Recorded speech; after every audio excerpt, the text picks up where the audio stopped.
देखिए, अगर आपने एक बीच में मुद्दा भी उठाया था, हम साक्षी जी, मैं एक पॉइंट इसमें बीच में और ले, मदरसों की क्योंकि बात चली है कि post Afghanistan invasion bye Russian forces, उस पीरियड में क्या हुआ था कि जब मिस्टर गॉर्बाचेव प्रेसिडेंट थे और वो पेरेस्ट्रॉइका और ग्लासनोस्ट की पॉलिसीज लेके आए थे, तब Russians eventually withdraw from Afghanistan जी। तो उस time there were two factions basically, one was the mujahideens and the other was the northern alliance जी। अब जो नॉर्दर्न अलायंस पार्ट था, they were still getting covert and at many places overt support from Iran and also from the Russians still. तो उनको ये था कि ये लोग नीचे आएंगे and they will rule the roost in Kabul. तब पाकिस्तान एस्टेब्लिशमेंट और ISI ने क्या किया, क्योंकि वो अफगानिस्तान को अपना बैकयार्ड मानता है, वो कभी भी नहीं चाहता कि मेरा इन्फ्लुएंस इस यहाँ पे ना रहे, किसी और का आ जाए, ऐसा वो कभी भी नहीं चाहेगा। उस टाइम इन मदरसों में से thousands and thousands and thousands of children and maybe even people of bigger age than children, they were sent to Afghanistan. वहां से तालिबान की नींव रखी गई थी। मेरा अगला सवाल भी यही था, और वो तालिबान की नींव इन्हीं मदरसों से आई थी। तालिबान का मतलब ही विद्यार्थी होता है। अच्छा अच्छा। जो धार्मिक शिक्षा लेता है, तालिबान शब्द का मतलब ही विद्यार्थी होता है। जो इन मदरसों में पढ़ने वाला, तालिब जिसको बोलते हैं, तालीम लेने वाला, उसी को तालिबान कहते हैं। तो एक्चुअली जैसे पंकज जी ने बताया कि पाकिस्तान के मदरसों में, जैसे मैंने पहले बताया कि जब अफगानिस्तान में सोवियत हस्तक्षेप हुआ, तो बहुत मात्रा में पश्तून जो है वहां से जो है वो माइग्रेट करके मिलियंस ऑफ रिफ्यूजी जो है वो पाकिस्तान में आ गए। सर, एक तरह से प्रोफेसर साहब, मैंने अगर मेरा फैक्ट्स मतलब जो मुझे रिसर्च से पता चला है कि ये हिस्ट्री में कहीं ना कहीं सबसे बड़ा एक माइग्रेशन माना गया है रेफ्यूजीज का। अच्छा, जो पाकिस्तान में आए which put Pakistan under tremendous every kind of pressure। और जहां पे इन पैथेटिक कंडीशंस में रेफ्यूजी इकट्ठा होता है एंड और सब Pashtunis and Pathans and this kind of people, वहां पे भी कहीं ना कहीं डिसेंट पनपेगा, पलेगा। और दूसरा, अगर आप पाकिस्तानी सोसाइटी को जनरली उठा करके देखें, मतलब मतभेद का कारण बनेगा। 70% of the budget of Pakistan is set to be utilised by the. Pankaj ji ने बताया, यहाँ ये सोचने वाली बात है कि अब टेररिस्ट कैसे बनते हैं। अफगानिस्तान से माइग्रेशन होके ये लोग आए, काफी सारे अफगानी आए और पाकिस्तान की सोसाइटी में ये लोग जो हैं बिखर गए। उधर से जियाउल हक जो है उसने पाकिस्तान में रेडिकलाइजेशन शुरू किया और ये धार्मिक एजुकेशन और ये सब शुरू किया। लेकिन पाकिस्तान के प्रेसिडेंट की नजर तो हमेशा भारत के ऊपर रही बिल्कुल। लेकिन अमेरिका यहाँ इस सिचुएशन में, अमेरिका जो है वो अफगानिस्तान से रूस को जो है बाहर करना चाहता था। उस सिचुएशन का पाकिस्तान ने काफी फायदा उठाया और वहां जो है पाकिस्तान में उग्रवाद खूब पनपा। वहां ओसामा बिन लादेन जैसे लोगों को और ये जो तालिबान है इनको मुजाहिद के रूप में तैयार किया गया अफगान सोवियत आर्मी से लड़ने के लिए। और यहाँ जो है अमेरिका का बहुत बड़ा रोल रहा। अमेरिका ने इनको हथियार दिए, अमेरिका ने इनको स्टिंगर मिसाइल्स दी, अमेरिका ने इनको शोल्डर फायर रॉकेट्स दिए और अमेरिका ने इनको बजट दिया। जी जी जी, हमने तालिबान की बात की सर। जी जी, हमारे पास समय की थोड़ी सी कमी है, तो मैं अगले मुद्दे पे ही आऊंगी कि तालिबान की हमने बात की, तो क्या तालिबान के जो भी उस संगठन को बनाया गया, जिसके लिए भी बनाया गया, क्या जिन आउट ऑफ बॉर्डर इसे कहा जाए तो कितना सही रहेगा? बिल्कुल सही है। पाकिस्तान ने एक्चुअली तालिबान की नींव जियाउल हक ने इसलिए रखी थी कि अफगानिस्तान में वो अपनी जो है अपना प्रभाव जमा सके। और अफगानिस्तान में जो तालिबान से हैं, ये तालिबान वो सब तो हो गया, वो जिन तो निकाल दिया गया, उसको बोतल में वापस कौन डालेगा? नहीं साक्षी जी, अगर आप देखो तालिबान की हिस्ट्री को उठाकर वापस डालने की जहां तक बात है, वो आपने बिल्कुल ठीक कहा कि वो एक्चुअली क्या है कि जिन जब निकलता है तो फिर वो ये नहीं देखता कि उसका मास्टर कौन है और उसका विक्टिम कौन है। वो जिन जो है उसने जो मास्टर था सबसे पहले उसी को जो है उसने अमेरिका में विक्टिम बनाया। तो ये बिल्कुल लेकिन आज तालिबान पाकिस्तान को भी तो नुकसान पहुंचा ही रहा है, पहुंचा रहा है। बिल्कुल आप ठीक देखो, अगर आप पाकिस्तान के एक इकोनॉमिक कंडीशंस पे नजर डालें, उनके सोशल सेटअप पे, आप हैरान हो जाएंगी सुनकर के कि 80% of the wealth of Pakistan is controlled by only 7% of the populace. Okay.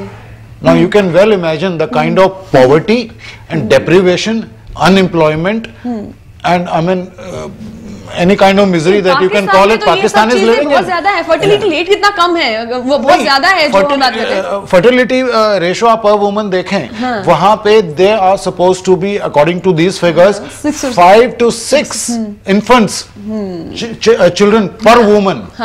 और अगर आप उसमें से एलीट रूलिंग क्लास को निकाल दें पाकिस्तान की, तो it's gonna go up to 6 to 7 and the population there is booming and the biggest boom is supposed to be still to come. That's what is said. I mean, what is going to happen in times to come? We can well imagine.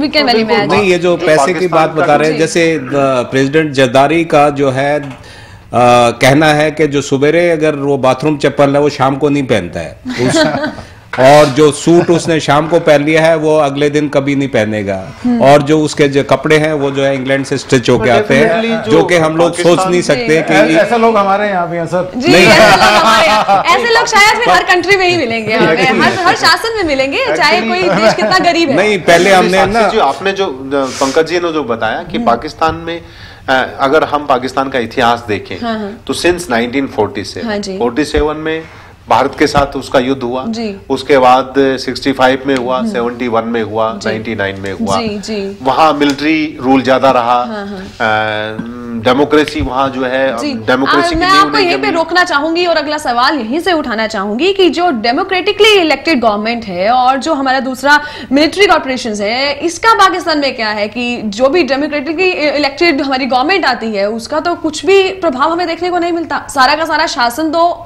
दूसरी तरफ से ही चलाया जाता है ना। साक्षी जी, इसमें मेरा ये मानना है, एक्चुअली आपने ठीक कहा कि पाकिस्तान को नाम की सरकार तो बनती है, पाकिस्तान स्टेट को अगर हम देखें तो पाकिस्तान में जो इंस्टीट्यूशंस हैं, डेमोक्रेटिक इंस्टीट्यूशंस हैं, वो आप शुरू से अगर देखें तो वो डेमोक्रेटिक इंस्टीट्यूशंस वहां मजबूत नहीं हो पाई है, और इसीलिए जो वर्तमान में अगर एक अच्छा डेवलपमेंट हमारे पड़ोस में हम कह सकते हैं कि वर्तमान में जो पाकिस्तान के हालात हैं, जैसे कहा जा रहा है कि वहाँ मिलिट्री कू हो सकता है, वहाँ सेना दोबारा सत्ता में आ सकती है, लेकिन जिस तरह से वहाँ जो पिछले दिनों के जो डेवलपमेंट विकास हुए हैं और जहाँ पार्लियामेंट ने एक रेजोल्यूशन पास करके वहां सिविलियन अथॉरिटी को एस्टेब्लिश करने की कोशिश की है, पाकिस्तान का सुप्रीम कोर्ट जो है वो भी असर्ट कर रहा है, तो इस तरह से अगर पाकिस्तान में ये तो हमें मानना पड़ेगा कि हम पाकिस्तान को वाइप आउट नहीं कर सकते, पाकिस्तान को वाइप आउट नहीं कर सकते, पाकिस्तान को डिसइंटीग्रेट कर देंगे तो भी हमें कोई ज्यादा फायदा होने वाला नहीं है। The worst thing, as they say, you can imagine is living with a bad neighbor.